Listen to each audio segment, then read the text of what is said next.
I started an online relationship with my boss. Meeting up in person? Yeah, that's never gonna happen. She has no idea that the person she's been flirting with online is one of her employees. Lately, my boss has been in a terrible mood.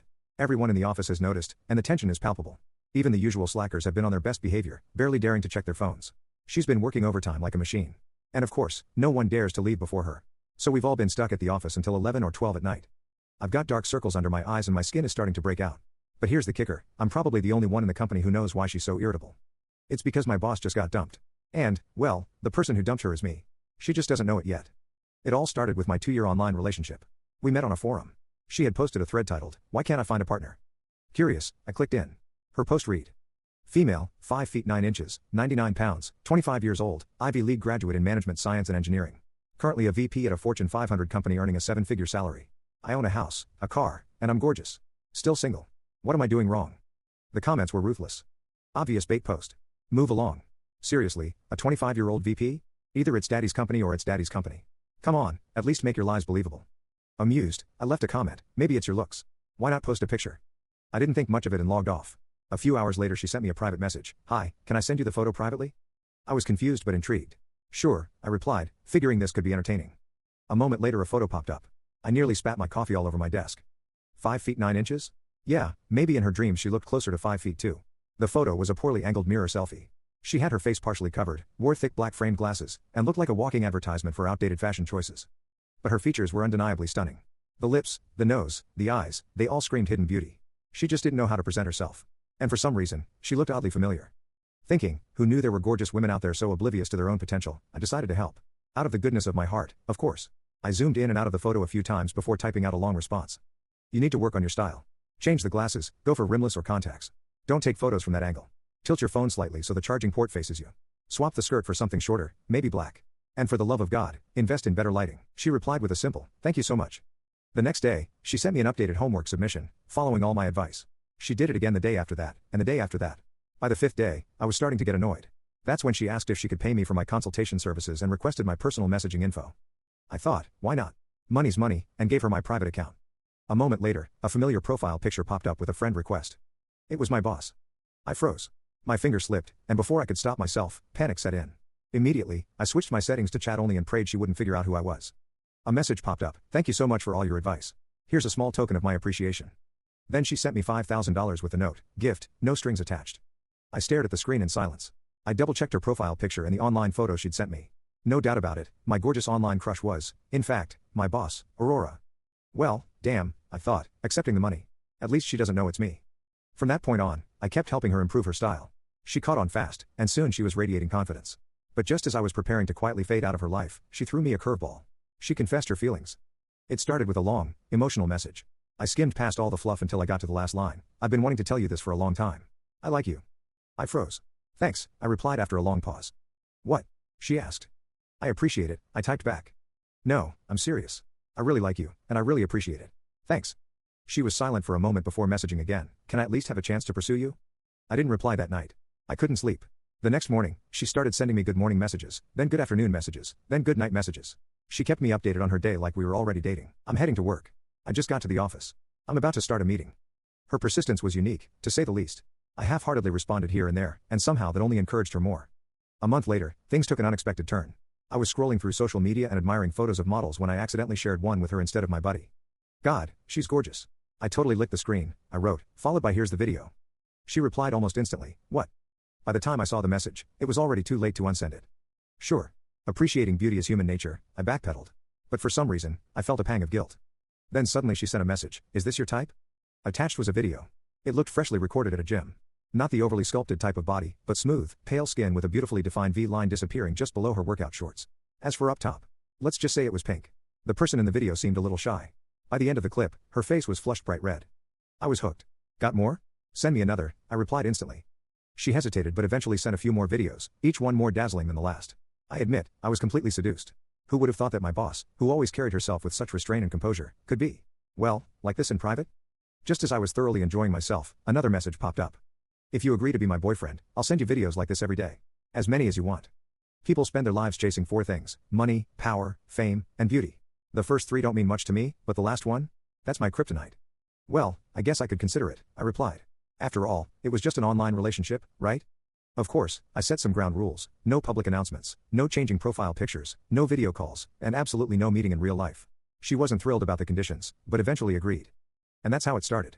We dated online for 2 years. As she got better at styling herself and presenting her beauty, I was more than happy to reap the benefits. I thought this arrangement could last forever. Until one day, she asked to meet in person. Didn't we agree from the start that there'd be no meeting up? This is strictly an online thing, I reminded her. She sounded hurt. I know. I'm sorry, but I really want to see you. I knew exactly why she was pushing this. A couple of days earlier, I'd gone to a college reunion and turned down an old classmate. The classmate retaliated by posting nasty things about me. Since I was in a relationship, well, online, my boss must have seen the post and wanted to meet up to stake her claim publicly. But there was no way I was going to agree. After dodging her attempts for a week, I finally got fed up and broke up with her. She freaked out. Completely deflated, like a balloon with the air punched out of it. My phone lit up with her calls for the nth time. I sighed, flipped it face down on the table, and ignored it.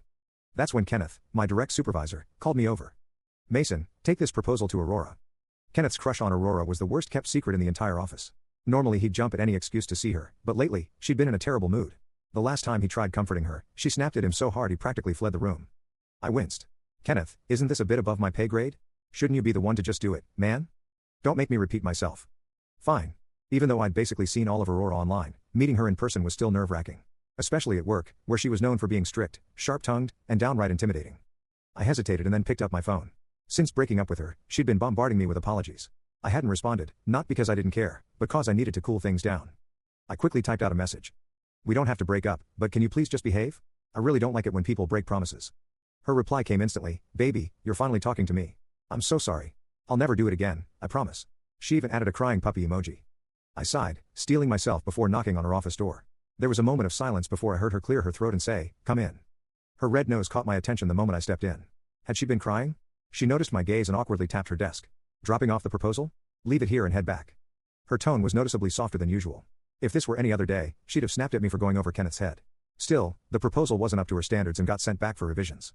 Naturally, Kenneth dumped it back on me. That Friday, everyone else left early, excited for the weekend. Aurora had left on time for once, and the office quickly emptied, leaving just me and the receptionist. I stayed behind to work on the proposal, promising the receptionist I'd lock up when I was done. It was well past 10 p.m. when I heard the sound of the door unlocking. My heart jumped. Who could it be at this hour? Images from horror movies flashed through my mind. I gulped, telling myself ghosts didn't exist, but I still froze, holding my breath. Then a familiar figure stepped into view. It was Aurora. Why are you still here? Don't you have a home to go to? She asked, clearly surprised. I bit back a retort. Whose fault do you think this is? I muttered internally. Aloud, I said, the proposal is due soon, and I didn't want to risk it being incomplete tomorrow. Figured I'd stay late and finish it. Her expression softened. Oh, that one. Let me help you out. It'll go faster if I explain what I want directly. I froze. My computer was logged into my personal account, the one I used to message her. She walked over. Pull it up for me. I'll take a look. Panic set in. My mind raced as I stalled for time. Wait a second, I blurted, just give me a second. My desktop is a disaster zone, I stammered, my voice cracking slightly. I need to close some tabs so the computer doesn't lag. It was the lamest excuse in the history of IT, but it was all I had. My heart hammered against my ribs like a trapped bird. If she saw the chat window, specifically the part where I, her boyfriend, had just commanded her to behave, my career wasn't the only thing that would be dead. I'd be dead. I didn't wait for her permission. My fingers flew across the keyboard, hitting Alt-Tab and Windows D with the speed of a professional gamer. Click. Minimize. Close. The chat window vanished, replaced instantly by the dull, comforting gray of the budget proposal spreadsheet. Okay, I exhaled, maybe a little too loudly. Ready? Aurora raised an eyebrow, leaning over my shoulder. She was close. Too close. I could smell her perfume, a subtle mix of jasmine and vanilla. I recognized it instantly because I was the one who told her to buy it 3 months ago. You're jumpy tonight, Mason, she murmured, her eyes scanning the screen instead of me. Relax. I'm not going to eat you. I'm actually in a very good mood. Right. The proposal, I said, trying to stop my leg from shaking under the desk. For the next hour, I lived in a state of surreal cognitive dissonance. Here was Aurora, the Ice Queen VP, sitting on the edge of my desk, patiently walking me through financial projections. She was brilliant, efficient, and surprisingly patient. Every time her phone buzzed on the desk between us, her eyes would dart to it, and a soft, secret smile would play on her lips. I knew exactly who she was hoping to hear from. Me. Or rather, the other me. I had to resist the urge to check my own pocket every time she checked hers. And change this figure to Q3, she said, pointing at the screen. That should do it. She straightened up and stretched, her blouse pulling tight. I strictly kept my eyes glued to the Excel sheet. Good work, Mason. I apologize for Kenneth dumping this on you. He can be incompetent. She checked her watch. It's nearly midnight. You missed the last train, didn't you? I blinked. I hadn't even thought about that. Yeah. I guess I'll grab a cab. Nonsense, she said, grabbing her purse. I'll drive you. It's on my way. No. The word shot out of my mouth too fast. She frowned, her good mood flickering. I mean, I couldn't possibly impose. You're the boss. It's late. I'm fine with a cab, really. Mason, she said, her tone dropping back into that command voice. I am not asking. Get your bag. Consider it an apology for the overtime. There was no arguing with her. 10 minutes later, I was strapped into the passenger seat of her pristine luxury sedan. The interior smelled exactly like her, expensive and intimidating. The drive was agonizingly silent. To break the tension, she connected her phone to the car's Bluetooth speakers. Soft jazz filled the cabin. Then, she spoke. So, Mason. You're a guy. I stared out the window. Last time I checked, yes. What goes through a man's head when he ignores a woman? I choked on my own spit. Excuse me? She kept her eyes on the road, her grip on the steering wheel tightening. Hypothetically, if a man breaks up with a woman because he's overwhelmed, and then they get back together, but he's still being distant, is he playing games? Or is he just busy? Sweat pricked at my hairline. She was asking me for advice about me. Well, I said carefully, navigating the minefield. Maybe he just needs space. Maybe he has a demanding job. Or maybe he's currently sitting in a car trying not to have a heart attack. What was that last part? Nothing. I said maybe he's afraid of messing it up again. Aurora softened visibly. You think so? Yeah. He probably cares a lot. He just has a complicated situation. She smiled, and for a second, she looked just like the vulnerable girl from the videos. Thanks, Mason. You're surprisingly insightful. We pulled up to my apartment building. I reached for the door handle, desperate to escape. Thanks for the ride, Aurora. Really? No problem. Get some rest. I stepped out onto the curb and closed the door. Safe. I was finally safe. I watched her put the car in gear. But just as I turned to walk away, I felt my phone vibrate in my pocket. Out of habit, sheer, stupid habit, I pulled it out immediately. A message from my goddess. I'm done with work. Just dropped off an employee. Miss you like crazy. I smiled, my thumb hovering over the screen to type a reply. Miss you too. I hit send. Inside the car, through the closed windows, a loud, distinct ding rang out over the car's Bluetooth speakers. Aurora slammed on the brakes. The brake lights flooded the street in ominous red. She froze. I froze.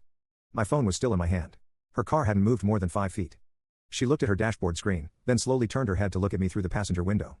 I realized with horror that when I hit send, my phone had automatically connected to the nearest open Bluetooth signal. Her car. I had paired my phone to her audio system 6 months ago during a company picnic to play music, and I had never deleted the profile. The message I just sent was displayed in massive, glowing letters on her dashboard console. Miss you too. Sender, Mason. She rolled down the window slowly. Her expression was unreadable. Mason? She asked, her voice dangerously quiet. Why does my boyfriend's reply have your name on it? Is that? She squinted at the dashboard screen, then back at me. Did you just send a message? My brain was running on adrenaline and sheer terror. I had about 3 seconds to come up with a lie that would save my life. Yeah, I said, forcing a confused laugh that sounded more like a dying seal. I just texted my mom. Miss you too. Why is my text showing up on your dashboard? I waved my phone at her, keeping the screen black. Did my phone auto-connect to your car when I got in? That is super invasive. I didn't know these luxury cars stole your data like that. I channeled every ounce of indignation I could muster. I mean, privacy, right? Aurora blinked. The suspicion in her eyes wavered, replaced by a frown of technical confusion. She looked at her dashboard, then picked up her own phone. Wait, she muttered, tapping her screen. I got a message from him. At the exact same time. Coincidence? I offered, shrugging helplessly. Or maybe the Bluetooth is just scrambling signals. You know how buggy the new iOS update is. Maybe it crossed wires? She stared at me for a long, agonizing moment. My armpits were practically crying. Finally, she let out a breath and shook her head. Technological nightmare, she grumbled, tapping the disconnect device button on her console violently. I'm sorry, Mason. That is invasive. I'll have the dealership look at the firmware tomorrow. Yeah, you should, I said, backing away slowly like I was defusing a bomb. Anyway, good night. Drive safe. Good night, she said distractedly, her eyes glued to her phone, reading my message, as she rolled up the window. I didn't exhale until her taillights disappeared around the corner. Then, I practically collapsed onto the sidewalk. That was too close. Way too close. I rushed upstairs, locked my door, and threw myself onto my bed. I grabbed my phone and saw her reply waiting for me. My goddess, sorry baby, my car is acting up. Just had a weird glitch with an employee's phone. But I miss you more. Less than 3. I stared at the screen. I was safe. For now. But I knew Aurora. She was an Ivy League graduate, a VP, a shark in the boardroom. She might buy a glitch at midnight when she's tired, but her subconscious would be working on it. I had to be more careful. The next morning, the atmosphere in the office was different. I walked in with my usual coffee, trying to look like a guy who hadn't almost died of heart failure the night before. Kenneth was already at my desk, looking frantic. She's on a warpath, he whispered, eyes wide. Who? Aurora? Yes. She came in at 7 a.m. She's checking everyone's devices. I nearly dropped my coffee. What? She says there's a security leak, something about unauthorized Bluetooth connections and data privacy. She's making IT audit all company phones. My blood ran cold. I had 2 phones, my work phone and my personal one. I used my personal one for the boyfriend chats. But if she started digging into who exactly Mason was. Mason. Her voice cut through the office like a whip. I spun around. Aurora was standing at her office door, wearing a sharp navy suit and an expression that could cut glass. She wasn't looking at Kenneth. She was looking right at me. In my office. Now. I swallowed hard. Sure. I walked the green mile to her office. When I stepped inside, she didn't sit down. She leaned against her desk, arms crossed. Close the door, she commanded. I closed it. I've been thinking about last night, she started, her eyes scanning my face. About the glitch. Yeah? I squeaked, then cleared my throat. Yeah. Weird stuff. Very weird, she agreed. So I called the dealership this morning. They told me that for a phone to display messages on the interface, it usually has to be manually paired and authorized. It doesn't just jump on. She took a step closer to me. So, Mason, when did you pair your phone to my car? I could feel the sweat trickling down my back. I didn't. Maybe when you drove me to the company picnic last year? I didn't drive you to the picnic. I drove Kenneth. Strike one. Right. Maybe when I helped you set up your Bluetooth audio that one time in the parking lot? Remember? You couldn't get the podcast to play. It was a gamble. I had helped her with her car audio once, about 6 months ago. She paused, searching her memory. That was for audio. Not contacts and messages. Technology is fickle, I said, trying to look innocent. Look, boss, if I invaded your privacy, I'm sorry. I can delete the pairing. She studied me, her eyes narrowing slightly. She was looking for a crack. A twitch. Anything. Then, her phone buzzed on the desk behind her. She didn't turn around. She kept her eyes locked on mine. Hold on, she said. She reached back blindly, grabbed her phone, and tapped out a message, never breaking eye contact with me. Buzz. My pocket vibrated. I didn't move. I didn't breathe. I willed every muscle in my body to turn to stone. She waited. Aren't you going to check that? She asked softly. Check what? You just got a notification. I heard it. Oh, I said, nonchalantly patting my pocket. Probably just spam. Or my mom again. I'm in a meeting with you, I'm not going to check my phone. That would be rude. She smiled. It wasn't a nice smile. It was the smile of a predator playing with its food.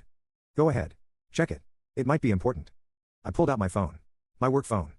Just an email update from HR, I lied smoothly, showing her the lock screen which, thank God, actually had an HR notification from 10 minutes ago. She glanced at it, looked disappointed, and finally sighed. Fine. Get back to work, Mason. And tell IT to wipe your device history from my vehicle next time you're near it. Will do. I turned to leave, my knees shaking. Oh, and Mason?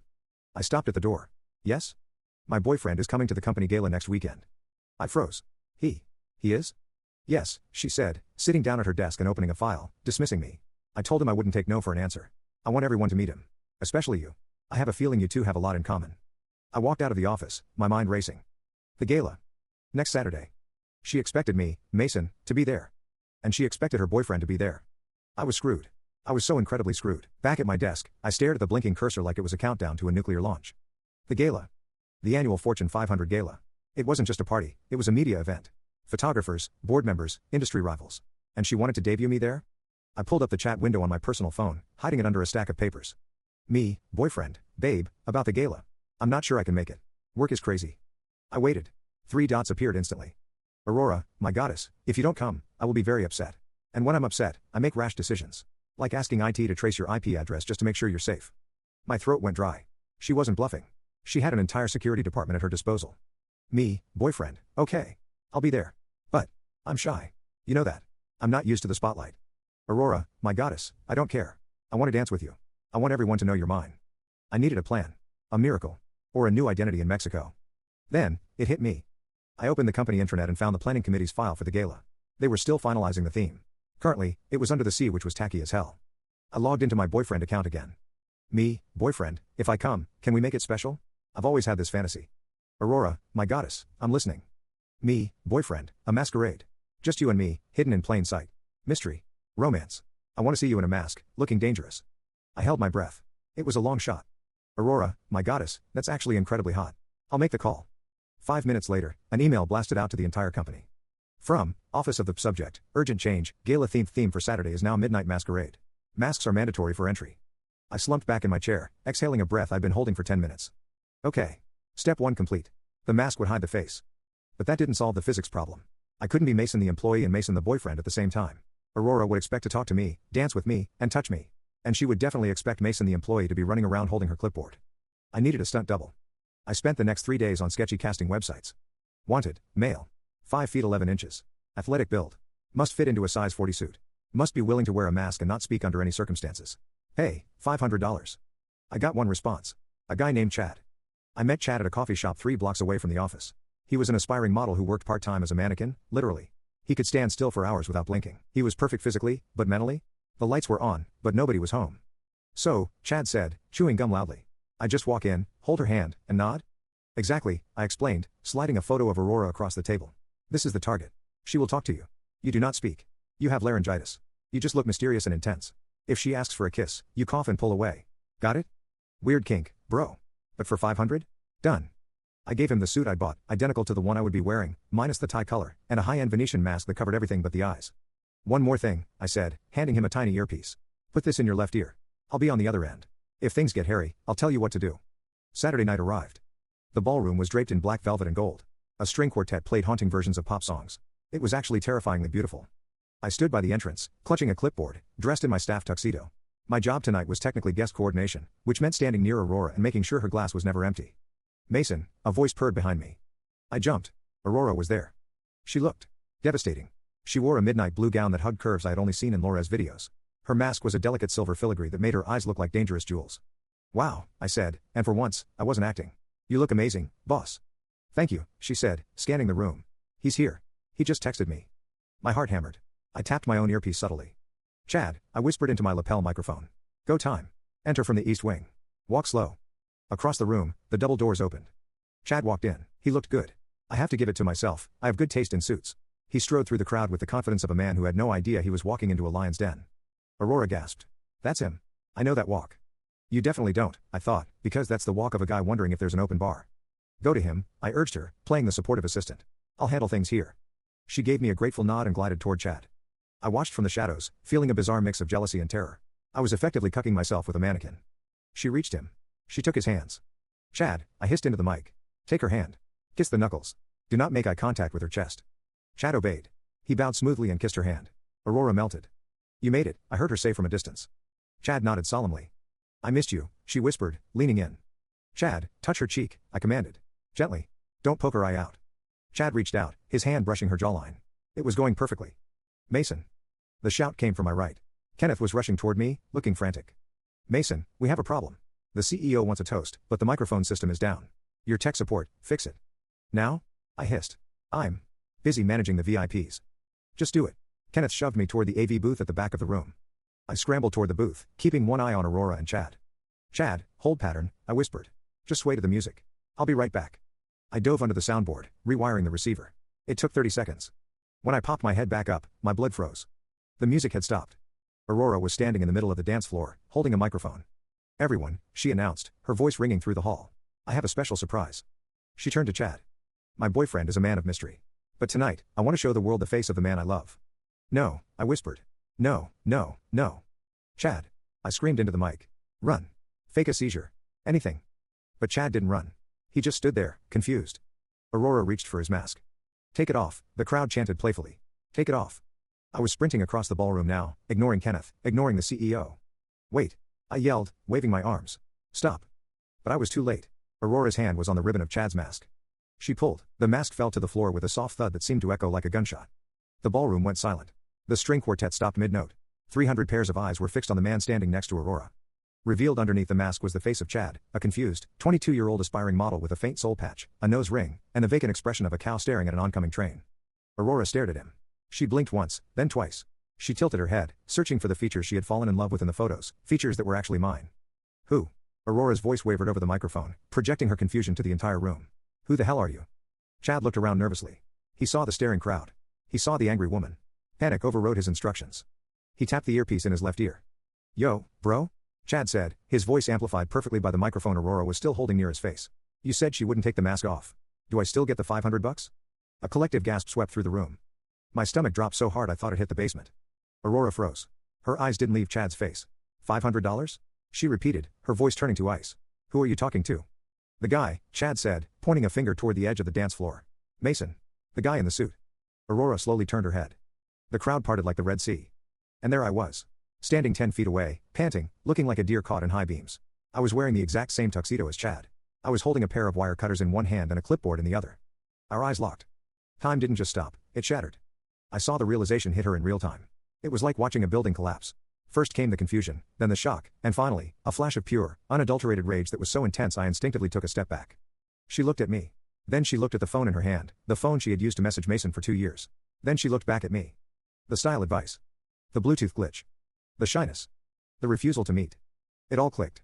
She didn't scream. She didn't cry. She didn't slap me. She walked toward me.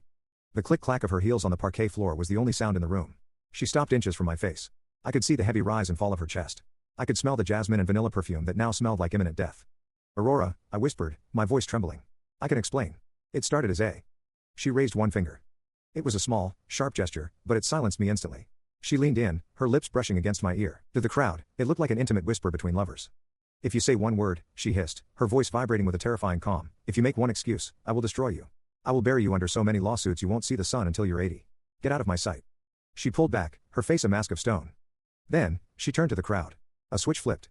The rage vanished, replaced by the polished, ironclad composure of a Fortune 500 VP. She raised the microphone. "Ladies and gentlemen," she said, her voice steady and light. "It appears our event planners hired a comedian for a prank reveal without clearing it with me first. Not very funny, but certainly memorable. Please, enjoy the dessert bar. The chocolate fountain is exquisite." She gestured to the band. They hurriedly started playing an upbeat jazz number.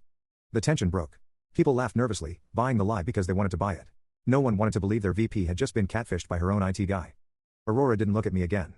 She turned on her heel and marched toward the exit, her head held high, leaving Chad standing alone on the dance floor. I turned and ran. I didn't stop running until I reached my car. I drove home with shaking hands, locked my apartment door, and threw up in the sink. I checked my personal phone. Account blocked. I checked my bank app. Account frozen, suspicious activity. How did she even do that so fast? I sat on the edge of my bed, staring at the wall, waiting for the police to kick down my door. But the police didn't come. Instead, at 3 a.m., a single text message arrived on my work phone. It wasn't a WhatsApp. It wasn't a DM. It was a standard SMS. From Aurora message, my office. Monday, 6 a.m. Don't be late. I dropped the phone on the mattress and put my head in my hands. The game was over. Now, I had to face the executioner. Sunday passed in a blur of anxiety. I didn't eat. I didn't sleep. I just sat in my apartment, waiting for the inevitable. Monday morning arrived like a funeral procession. I swiped my badge at the office turnstile at 5:45 a.m.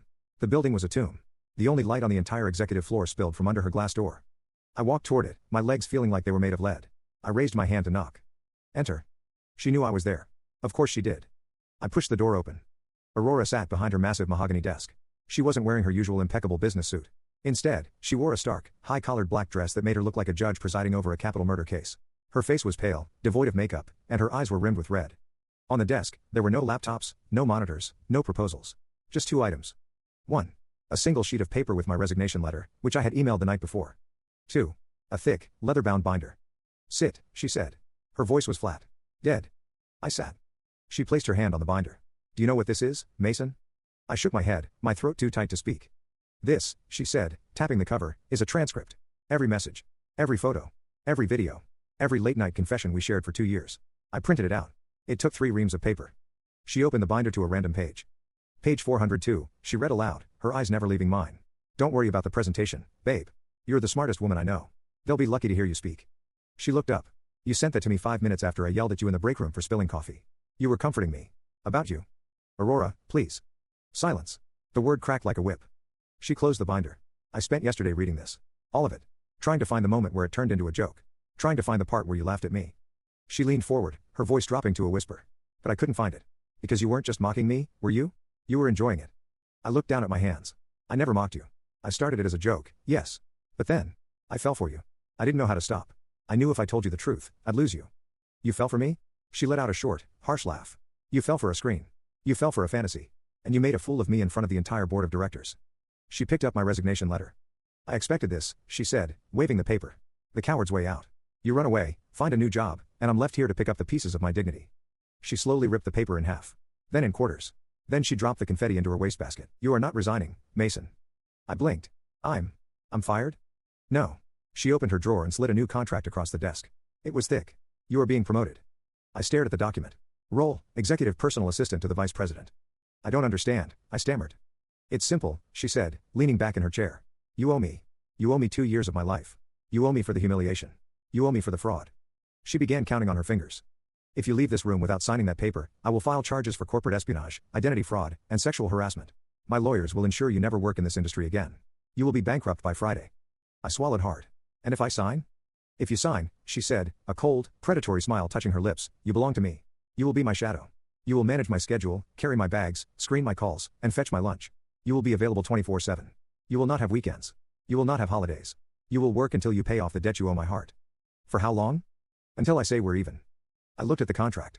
It was madness. It was slavery with a 401k. But I looked at her. Beneath the anger, beneath the ice, I saw the woman I had talked to every night for 2 years. She was hurt. She was broken.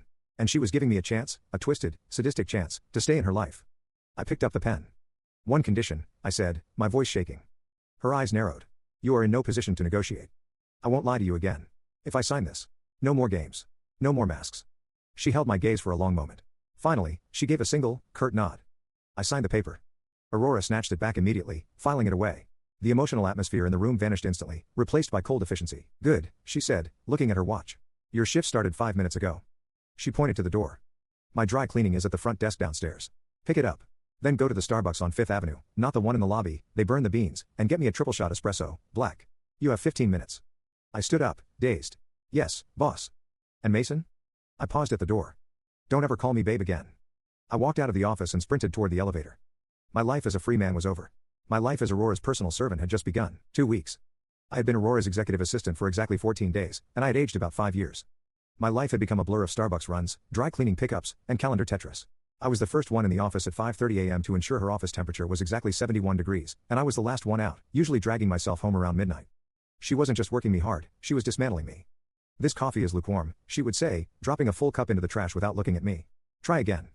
The margins on this report are 0.5 inches. I prefer 0.75. Reprint the whole binder. My shoes are scuffed. Fix them. I did it all. I didn't complain. I didn't sigh. I took every order with a stoic yes, Miss Sterling, and executed it. I knew this wasn't just about efficiency, it was penance. Every menial task was her way of reminding me that I had lost the privilege of being her equal. But there was a problem with her plan to torture me. I was actually good at it. Because I wasn't just some random hire. I was the guy who had listened to her vent for 2 years. I knew she got migraines when the barometer dropped, so I had Excedrin ready on her desk before it started raining. I knew she hated the texture of kale, so I intercepted her lunch orders and swapped the salads before they reached her desk. I knew she couldn't focus without background noise, so I subtly turned on the white noise machine when she was reading contracts. It drove her insane. It was Tuesday afternoon. The office was buzzing. I was standing in the corner of the conference room, my designated shadow spot, taking notes while Aurora roasted a marketing director for a failed campaign. She looked tired. She was rubbing her left temple, a tic she only had when her blood sugar was low. She paused mid-sentence, looking ready to snap. Why is this projection so lacking? I stepped forward silently. I placed a small china plate on the table next to her hand. On it was a single square of 70% dark chocolate with sea salt. The room went silent. The marketing director stared. Aurora looked down at the chocolate. It was her specific stress relief snack. The one she had told me about in a 2 a.m. chat 6 months ago. God, I'd kill for sea salt chocolate right now. She froze. Her hand hovered over it. For a second, her mask slipped. She looked up at me, and I saw a flash of that old familiarity, the vulnerability. Then, she snatched the chocolate, popped it into her mouth, and glared at me. I didn't ask for a snack, Mason. No, ma'am, I said smoothly. But your 2 p.m. is running late, and you missed lunch. She chewed angrily, swallowed, and turned back to the terrified director. Continue. And make it better. The meeting ended. As the room cleared, I stayed behind to organize her papers. Stop doing that, she said, her back to me. Doing what? Anticipating me. It's creepy. She turned around, her eyes blazing. You're acting like you know me. I do know you, Aurora, I said quietly. I know you hate meetings that go over an hour. I know you tap your pen when you're bored. I know you're allergic to lilies, but you pretend not to be because the CEO sends them. She walked up to me, invading my personal space. The air between us crackled with static electricity. You knew a version of me, she corrected, her voice low and dangerous. You knew the girl who was lonely and desperate for validation. That girl doesn't exist anymore. I killed her the night of the gala. I don't believe that. I don't care what you believe. I care about my schedule. What's next? I looked at the iPad in my hand, masking the hurt. Kenneth wants a word. He's outside. She groaned. Send him in. I walked to the door and opened it. Kenneth, my old boss, breezed past me with a smirk. Coffee boy, Kenneth sneered as he passed. Fetching suits suits you. I gritted my teeth and closed the door, taking my post outside. Through the glass wall, I could see them. Kenneth was leaning over her desk, laughing too loudly, trying to flirt. It was painful to watch. He was trying to take the spot I had vacated, the boyfriend spot. Aurora looked miserable. She kept glancing at the door, at me. After 5 minutes, my phone buzzed. It was a message from Aurora. Work. From, boss message, get me out of this. Now. I didn't hesitate. I grabbed my desk phone and dialed her extension. Inside the office, she picked up. Sterling. Miss Sterling, I said, watching her through the glass. I have the CEO on line 1. He says it's urgent. A crisis in the London branch. Oh no, she said loudly, feigning shock. The CEO? Right now? Of course. She hung up and looked at Kenneth with mock regret. I'm so sorry, Kenneth. Duty calls. You have to go. Kenneth deflated. Right. Rain check? Sure. Out. Kenneth walked out, looking defeated. I sat at my desk, typing furiously, pretending to be busy. Good lie, she said, leaning against my doorframe a moment later. I aim to please. She looked at me, and for the first time in 2 weeks, her shoulders dropped. She looked exhausted. I hate this, she whispered, almost to herself. Hate Kenneth? Hate everything. The gala. The rumors. The fact that the only person in this building who can actually stand to be around me is you. It was an opening. A small crack in the armor. I'm not going anywhere, Aurora. She stiffened, remembering who she was talking to. The wall went back up. You're right. You're not going anywhere because you have a flight to catch. I do? She threw a file onto my desk. Pack your bags, Mason. We're going to New York for the weekend. The merger conference. My heart skipped a beat. The merger conference was notoriously intense. High stakes, late nights, expensive hotels. Just us? I asked. Just us, she confirmed. And Mason? Don't get any ideas. You're sleeping in the servants' quarters. She turned and walked back into her office. I looked at the file. Reservation, the Plaza Hotel. Presidential suite. There were no servants' quarters at the Plaza. I smiled, just a little. Yes, boss, the Plaza Hotel was everything you'd expect. Crystal chandeliers, velvet carpets, and air that smelled like old money. Check in, Aurora commanded, thrusting her ID at me as she breezed through the lobby, her phone glued to her ear. And make sure they have the steamer ready. My gala dress is wrinkled. I walked to the front desk. Reservation for Sterling. The concierge typed for a moment, then frowned. Ah, yes. The presidential suite. However, Miss Sterling requested an adjoining room for her staff. We were fully booked, so we've set up a roll-away bed in the suite's library. I sighed. Of course she did. We went up. The suite was bigger than my entire apartment building. It had a grand piano, a view of Central Park, and a master bedroom that looked like something out of Versailles. Where do I sleep? I asked, dropping her Louis Vuitton bags. She pointed a manicured finger toward a small, windowless study off the hallway.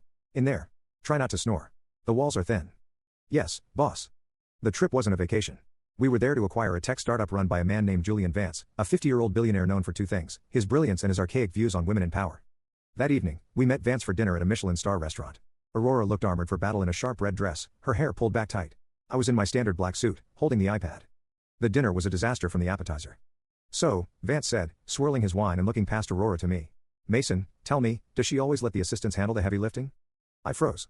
Miss Sterling is the VP, sir. I just carry the calendar. Vance chuckled, turning to Aurora with a patronizing smile. Cute. Look, honey, the numbers are fine, but I'm worried about the culture fit. My guys are rough around the edges. They might not respond well to a woman telling them what to do. I saw Aurora's hand tighten around her wine glass until her knuckles turned white. My gender is irrelevant to the profit margins, Mr. Vance, she said, her voice icy. Is it? Vance leaned back. Emotion drives the market. And you seem tight. Stressed. He spent the next hour interrupting her, mansplaining her own data to her, and making subtle digs about her appearance. Aurora took it. She had too. The deal was worth millions. By the time we got back to the hotel suite, she was vibrating with rage. She kicked off her heels the moment the door closed, sending them flying across the marble floor. That arrogant dinosaur, she screamed, grabbing a pillow from the sofa and throwing it at the wall. I locked the door and set down her portfolio. Do you want me to order a hitman? Or just some herbal tea? She didn't laugh. She paced the room, her breathing ragged. He's not going to sign. He thinks I'm a decoration. He thinks I'm weak. He's intimidated, I said, loosening my tie. He knows you're smarter than him. It doesn't matter. She spun around, her eyes wet. If I lose this deal, the board will say it's because I couldn't handle the boys' club. I can't win, Mason. She reached behind her back, struggling with the zipper of her dress. Her hands were shaking too hard to grip the small metal tab. Damn it, she hissed, yanking at the fabric. Stupid dress. Stupid trip. She ripped at it again, a sob escaping her throat. She looked trapped, not just in the dress, but in the impossible expectations of her life. Aurora, I said softly. Don't look at me. She snapped, turning away. Just go to your room. You're stuck. I said get out. I didn't leave. I walked over to her. She stiffened as I approached, her back to me, her head bowed in defeat. May I? I asked quietly. She didn't answer, but she didn't move away. I reached out. My fingers brushed the bare skin of her shoulder, and I felt a shiver run through her entire body. I found the zipper tab. It was caught on the fabric. Breathe, I whispered. I can't, she whispered back, her voice breaking. With a gentle tug, I freed the zipper. I pulled it down slowly, revealing the curve of her spine. The tension in the room shifted instantly. It wasn't about the dress anymore. The air grew heavy. The scent of jasmine and vanilla was overwhelming. I should have stepped back. I should have walked away. That was the contract. But I didn't. My hand lingered on her lower back, just for a second. You're not weak, Aurora, I murmured to the back of her head. You're the strongest person I know. Vance is a terrified little man. You're going to crush him tomorrow. She turned around slowly. The dress was loose now, held up only by gravity. She looked up at me, her eyes searching mine. The anger was gone, replaced by something raw. Something hungry. Mason, she breathed. She took a step closer. Her hand reached out and touched my chest, right over my heart. You promised, she whispered. No games. I'm not playing. She looked at my lips. I looked at hers. The distance between us was non-existent. I could feel her body heat radiating through my shirt. Then tell me, she said, her voice trembling. Tell me you don't want to kiss me right now. Tell me you're just my assistant. I looked down at her, the woman who had terrified me, fired me, hired me, and enslaved me. The woman I had fallen in love with over a keyboard. I can't tell you that, I admitted, my voice rough. Then don't. She rose on her tiptoes. Knock. Knock. Knock. The sound was like a hammer to glass. We jumped apart. Aurora clutched her dress to her chest, her eyes wide. I spun toward the door. Housekeeping. A muffled voice called out. Turn down service. The spell broke. Reality crashed back in. Aurora took a deep breath, stepping back into the shadows. Her face hardened instantly, the mask slamming back into place. Send them away, she ordered, her voice cold and distant again. And then go to your room, Mason. We have work to do in the morning. I stood there for a second, the ghost of her touch still burning on my chest. Yes, Miss Sterling. I walked to the door, dealt with the maid, and retreated to my windowless closet of a room. I lay on the rollaway bed, staring at the ceiling, listening to the silence from the other room. We hadn't crossed the line. Not technically. But we had walked right up to the edge, looked down, and realized that neither of us wanted to turn back. And tomorrow, with the deal on the line, one of us was going to fall. The morning sun over Central Park was blinding, but the atmosphere inside the presidential suite was colder than a morgue. We didn't talk about the zipper. We didn't talk about the almost kiss. We moved around each other like two ghosts haunting the same castle, focused entirely on the mission. Julian Vance. Do I look okay? Aurora asked, staring at the mirror. Her voice was brittle. She was wearing a gray power suit that looked like armor. You look lethal, I said, handing her the iPad. Vance won't know what hit him. She didn't smile. Let's get this over with. We arrived at Vance's corporate headquarters at 9 a.m. sharp.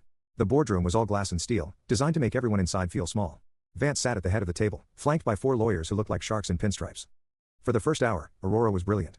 She presented the acquisition numbers with surgical precision. She dismantled his objections before he could even voice them. I sat behind her, silently taking notes, watching her work. She was in her element. But Vance wasn't looking at the charts. He was looking at his phone, smirking. Aurora, darling, Vance interrupted, just as she was closing the valuation summary. This is all very impressive. The numbers are solid. But there's one variable you haven't accounted for. Aurora lowered her laser pointer. And what is that, Julian? Reputation risk. Vance slid a tablet across the table. On the screen was a photo from the gala. It was a blurry shot of the unmasking me standing there with wire cutters, looking like an idiot, and Aurora looking horrified. My sources tell me, Vance said, his voice dripping with false concern, that you're currently embroiled in a bit of an office romance scandal. With your assistant. Who, if I'm not mistaken, is the young man pouring my water right now. I froze, the pitcher in my hand hovering over his glass. Aurora's face drained of color. She gripped the edge of the table. That is a private personnel matter, Julian. It has no bearing on this merger. Doesn't it? Vance leaned back, enjoying the kill. I built this company from the ground up. I can't hand it over to a woman who treats her executive suite like a dating app. It shows. Poor judgment. Emotional instability. He stood up, buttoning his jacket. The deal is off, Aurora. And I'm going to the press. Fortune 500 VP catfished by employee. It's a great headline, don't you think? Your stock will plummet by noon. Aurora didn't move. She couldn't. The Ice Queen had finally cracked. She looked small, humiliated, and utterly defeated. She looked at me, her eyes filled with panic. Vance turned to his lawyers. Let's go, gentlemen. Sit down, Mr. Vance. The voice wasn't Aurora's. It was mine. The room went silent. Vance turned slowly, looking at me like I was a talking piece of furniture. Excuse me? He laughed. Did the help just speak? I placed the water pitcher down on the coaster with a heavy thud. I walked past Aurora, ignoring her shocked gasp. Mason, what are you doing? And plugged my own flash drive into the main projector. You're right about one thing, Julian, I said, my voice steady. Reputation is everything. Which is why it would be really unfortunate if the SEC found out about Project Echo. Vance's smirk vanished instantly. I don't know what you're talking about. Don't you? I clicked the remote. The screen changed. It wasn't Aurora's presentation anymore. It was lines of code. Back-end code. 2 years ago, I said, addressing the room, Miss Sterling mentioned to me privately, during an online consultation, that your user growth numbers seemed mathematically impossible. She suspected you were using bots to inflate your daily active users. I looked at Aurora. She was staring at me, remembering the conversation. It was one of our late-night nerd talks when we were dating online. She had vented, I had listened. I decided to run a diagnostic on your public API last night, I lied. Truthfully, I had hacked it at 3 a.m. because I couldn't sleep after the zipper incident. It's a house of cards, Julian. 40% of your traffic is coming from a server farm in Siberia. You're defrauding your advertisers. I tapped the table. If you walk out that door, I send this packet to the Securities and Exchange Commission. You won't just lose the deal. You'll go to federal prison. The silence in the room was absolute. The lawyers looked at Vance. Vance looked at the screen, sweat beading on his forehead. He looked at Aurora, then at me. He realized he had miscalculated. He thought I was just a boy toy assistant. He forgot that I was the head of IT before I was a servant. You're bluffing, Vance whispered. Try me, I said coldly. I have nothing to lose. I'm just the help, right? Vance swallowed hard. He sat back down. What do you want? He grunted. I unplugged my drive and stepped back, gesturing to Aurora. I believe Miss Sterling was discussing the acquisition price, I said, returning to my spot in the shadows. And considering the technical flaws, I think a 15% discount is fair. All eyes turned to Aurora. She was staring at me. Her expression was unreadable, shock, awe, and something else. Something terrified and hopeful. She took a deep breath, straightened her spine, and transformed back into the VP. Actually, Mason, she said, her voice strong and sharp, make it 20%. She looked at Vance. Sign the papers, Julian. Or we release the data. Vance signed. The ride back to the hotel was silent, but it wasn't the heavy silence of before. It was the silence of a bomb that had been diffused.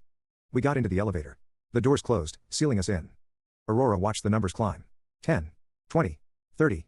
Suddenly, she hit the emergency stop button. The elevator jerked to a halt between the 35th and 36th floors. The alarm bell rang once, then faded. I turned to her. Aurora? She threw her purse on the floor. You hacked a federal database? She asked, her eyes wide. Technically, it was a public API scrape. Gray area. You blackmailed a billionaire. He started it. You saved my career, she whispered. You saved my life. That's part of the job description, isn't it? Executive assistant, bodyguard, scapegoat? She shook her head, stepping closer. Her eyes were searching mine, stripping away the layers of boss and employee. Why did you do it, Mason? You could have let him destroy me. You could have been free. If I got fired, your contract would be void. You could have walked away. I didn't want to walk away, I said honestly. Why? Because, I said, finally dropping the last defense. I don't want to be free if it means you lose. She let out a shaky breath. You're an idiot. I know. You're a liar. I know. And I think, she said, grabbing my tie and yanking me toward her, that I am tired of pretending I don't love you. She kissed me. It wasn't like the polite, tentative almost kiss in the hotel room. This was frantic. It was desperate. It was 2 years of typing, lying, hiding, and longing crashing together in a suspended metal box. I wrapped my arms around her waist, lifting her up against the elevator wall. She tangled her hands in my hair, pulling me closer, erasing every rule in that stupid contract she made me sign. For a long time, the only sound was our breathing. Finally, she pulled back, her forehead resting against mine, her lips swollen and red. So, she panted. Does this mean I get a raise? I asked. She laughed, a real, genuine laugh that I hadn't heard since our online days. Shut up, Mason, she said, reaching behind her to hit the button to restart the elevator. And fix your tie. We have a press release to write. Yes, boss. But as the elevator started moving again, she took my hand and interlaced her fingers with mine. And she didn't let go. The flight back to the city felt different. We weren't sitting in separate rows anymore. We were sitting side by side in first class, her hand resting comfortably on my knee under the blanket, my thumb tracing circles on her skin. We didn't talk much. We didn't need to. The silence wasn't heavy, it was comfortable. It was the kind of silence you share with someone who knows your passwords, your coffee order, and your deepest insecurities. When we landed, the black town car took us straight to her house, not the office. It was the first time I had ever been inside her home. It was exactly as she had described it in our chat logs 2 years ago, modern, pristine, and a little too empty. Make yourself at home, she said, kicking off her heels and dropping her keys on the granite island. I'm going to change. I stood in the living room, feeling a strange sense of déjà vu. I knew this room. I had seen it in the background of a dozen videos. But being here, smelling the jasmine candles, seeing the stack of business journals on the coffee table, it made it real. She returned a few minutes later wearing oversized sweatpants and a vintage t-shirt. She looked softer, younger. She held 2 glasses of wine and a familiar leather folder. The contract. She handed me a glass and sat down on the sofa, patting the spot next to her. I sat. She placed the folder on the coffee table between us. We need to talk about your employment status, she said, trying to sound professional, though a small smile tugged at the corner of her lips. Am I fired again? I asked, taking a sip of wine. No. But you are terrible at being a personal assistant. Excuse me? I make excellent coffee. You hacked a client server and threatened a billionaire, she countered. That is not in the job description of an assistant. That is the job description of a partner. My heart did a slow somersault. A partner? Strategically speaking, she added quickly, blushing slightly. You saw things I missed. You protected the firm. You have a mind for business, Mason. You're wasted fetching my dry cleaning. She reached for the contract, the thick document that had enslaved me for the last month. Article 4, Section 2, she recited from memory. The term of servitude shall end when the employer deems the debt repaid. She looked at me, her eyes soft and serious. The debt is repaid, Mason. We're even. She took the contract in both hands and ripped it down the middle. The sound of tearing paper was the most beautiful thing I had ever heard. She tossed the pieces into the fireplace. So, she said, dusting off her hands. You're free. You can go back to IT. You can quit. You can do whatever you want. I looked at the fire, then back at her. What if I don't want to go back to IT? What do you want? I set my wine glass down and took her hand. I want the job I applied for 2 years ago. The one I messed up. And what job is that? Your boyfriend. The real one. No screens, no fake names, no hiding. Aurora squeezed my hand. It's a demanding position, she warned playfully. The boss is high maintenance. She has trust issues. And she works late. I know. I've read her file. She laughed, pulling me into a hug. We fell back onto the sofa, limbs tangled together. It felt grounded. It felt permanent. Okay, she whispered against my neck. You're hired. But you're on probation. Deal. 6 months later. The office rumors had finally died down. Well, mostly. It's hard to stop the gossip when the vice president and the new director of strategic planning walk into the building holding hands every morning. Kenneth still refuses to make eye contact with me in the break room. I think he's terrified I'll hack his Spotify playlist. It was a Tuesday night, late. The office was empty, just like that night it all fell apart. I walked into Aurora's office. She was staring at her screen, frowning at a spreadsheet. Ready to go? I asked, leaning against the doorframe. She looked up, her face lighting up the way it always did when she saw me now. Almost. Just trying to figure out why Q4 is lagging. I can take a look, I offered. No, she said, shutting her laptop firmly. Work is over. I want to go home. She stood up, grabbed her coat, and walked over to me. She fixed my collar, her fingers lingering on my neck. By the way, she said, a mischievous glint in her eye. I got a message today. Oh? Yeah. Some guy on that old forum. Username TechGuru88. He sent me a DM. I froze. That was my old handle. I hadn't logged in for months. Really? I asked, trying to keep a straight face. What did he say? He said, I hear your boyfriend is amazing. You should definitely keep him. I laughed. Sounds like a smart guy. You should listen to him. I don't know, she teased, walking past me toward the elevator. I think he's a bit of a suck-up. I chased after her, catching her hand as we stepped into the hallway. The lights of the city skyline twinkled through the glass windows, the same view she used to send me photos of when she was lonely. I love you, Aurora, I said. She squeezed my hand tight. I love you too, Mason. The elevator doors opened. We stepped in, together. So, she whispered as the doors closed. What are you making me for dinner? I was thinking pasta. Perfect, she smiled, leaning her head on my shoulder. But first, take a picture with me? The lighting in here is actually pretty good. I pulled out my phone, held it up, and snapped a selfie. No filters. No angles. Just us. Real.